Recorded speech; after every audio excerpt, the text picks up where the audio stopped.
hope you are well. I hope you had a really fun fall break. I am filming you from Wisconsin at my mom's house, and this is her dog, Augie.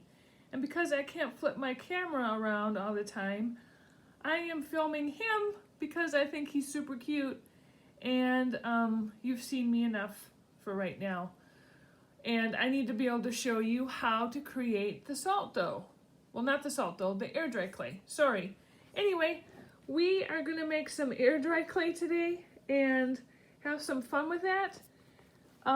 So let's go and let's get that done. Right, Augie? Okay, here we go. So walk into the kitchen, and right now what I have here is my large mixing bowl. And I decided that I am just going to make a half recipe. And I put the recipe up on the classroom stream so that you can find the recipe there. I put a full recipe there and a half recipe. I'm just making a half recipe because I'm traveling and I don't think I'll be using all of that air dry clay while I'm gone. So in here so far I have a cup of flour and 6 tablespoons of salt. And that's what you need if you are making a half recipe, all right? I also have some warm water here, and I'm going to dip my measuring spoon in, and I'm going to sprinkle on 6 tablespoons of water. Now, I have found when I've made this before, there's 3, that 4, that sometimes I have to add a little bit of extra water. 5, and here's 6. Sometimes I have to add a little bit extra water because it seems really dry.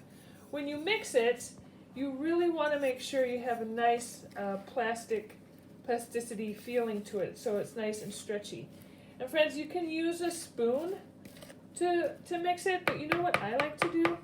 I like to just get in there with my hands and just knead it like I would with bread. And I can tell already that it's not going to be wet enough because I didn't quite get a full tablespoon every time I put it into the measuring cup. So I'm just gonna show you what it looks like. All right, it looks kind of crumbly, almost like a pie dough. So I'm just going to take a little bit more water here, and I'm just going to sprinkle it on. I'm not going to dump a whole bunch in because then you kind of get into the bad cycle of putting more and more flour and salt in, and then it gets all out of whack. All right, thank you for your patience in my filming. I am doing this with one hand, and let's see. I think I might have to add just a little bit more water, but you can see now how it's starting to come together, and that is what we want. Now remember, this is air dry clay, and that's why I asked you to have a plastic bag, because in the end, when we're all done with this, you're going to want to store it in a plastic bag, a sealable one. If you just leave it out, guess what? It will dry out. And just like with the clay that we might use in the classroom, the more and more and more you play with it, the more it's going to dry out. So just keep that in mind. You don't always want to keep handling it a huge amount, but it is a really fun material to work with. I found this clay recipe in a fellow art teacher's book that she wrote. It's called Clay Lab, and it's by, her name is Cassie Stevens, and she is an art teacher extraordinaire. Anyhow, you can see now how it's coming together. I love to knead things with my hands. Later, if you want to color it, I'm going to show you how to do that with some food coloring. You can also, though, experiment with your Crayola washable markers that after it's dry, you might be able to color, and then color them with, then add water with a paintbrush or cotton swab, and then have a nice watercolored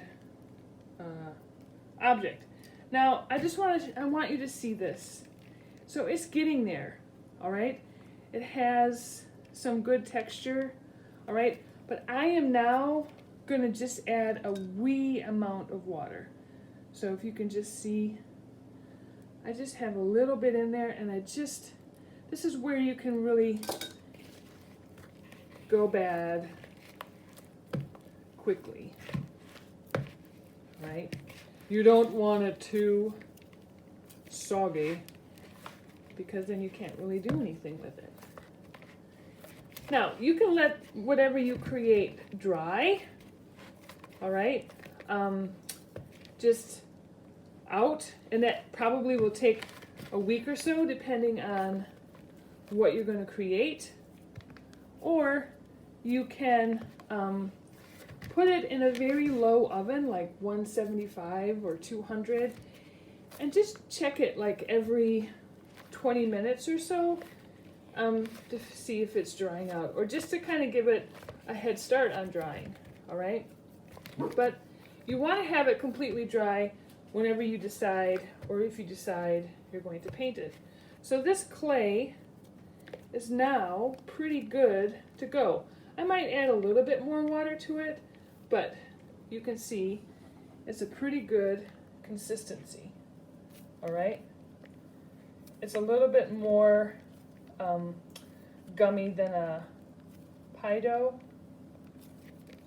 but it sticks together really, really well. All right, so I'm going to stop this video, and what I'm going to do next is show you how you can add some color with some food coloring, and then just show you how you can connect it together. Okay? All right, bye.